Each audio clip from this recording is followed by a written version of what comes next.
हमारी खुदावन यीशु की अंजील मुकद्दस लूका के मुताबिक उसका छठा बाब 43 से 49 आयत तक। एक दिन यीशु ने अपने शागिर्दों से कहा, कोई अच्छा दरख्त नहीं जो नाकिस फल लाए और ना कोई नाकिस दरख्त जो अच्छा फल लाए।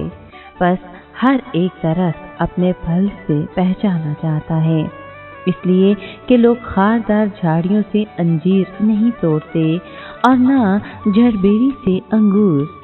अच्छा आदमी अपने दिल के अच्छे खजाने से अच्छी चीजें निकालता है और बुरा आदमी बुरे खजाने से बुरी चीजें बाहर लाता है, क्योंकि जिससे दिल लबरेज है वो ही मुंह पर आता है। तुम क्यों मुझे खुदावंद खुदावंद कहते हो और मेरे कहने पर अमल नहीं करते? जो कोई मेरे पास आता है और मेरी बातें सुनकर उन पर अमल करता है, मैं तुम्हें बताता हूँ कि वो किसकी मानित है। वो उस आदमी की मानित है जिसने घर बनाते हुए गहरा खोद कर चट्टान पर बुनियाद रखी। जब रो आई तो धार उस घर से टकराई, मगर उसे हिला ना सकी, क्योंकि वो अच्छा बना हुआ था।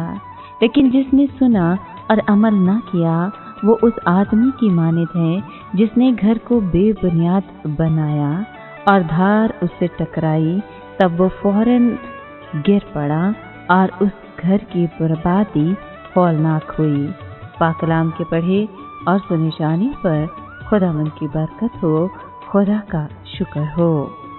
अजीज दोस्तों, मसीह यीशु ने अपने वाज का एहतमाम इस मिसाल से किया कि जो शख्स मेरी इन बातों को सुनता और इन पर अमल करता है, वो उस आदमी की मानित है जो समझदार है और जिसने चट्टान पर अपना घर बनाया। फिर बारिश बरसी और सैलाब आया और तेज हवा चली और जोर से घर से टकराई, लेकिन घर गिरा नहीं, क्योंकि उसकी बुनियाद चट्टान पर डाली गई थी। इस शख्स का घर क्यों टिका रहा? क्योंकि उसने घर बनाते वक्त गहराई तक खुदाई की और आखिर जमीन की पथरीली तह तक पहुंच गया और इस पर बुनियाद डाली। इस आदमी ने खूब मेहनत की।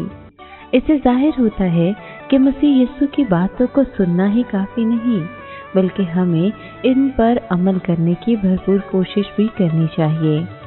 लेकिन उस शख्स का क्या अंजाम होगा जो मसीह यीशु की बातों को सुनता है लेकिन इन पर अमल नहीं करता? वो उस बेवकूफ़ आदमी की तरह है जिसने रेत पर अपना घर बनाया। उस शख्स का घर बारिशों, तेज हवाओं और सैलाब की सद में आकर गिर जाएगा।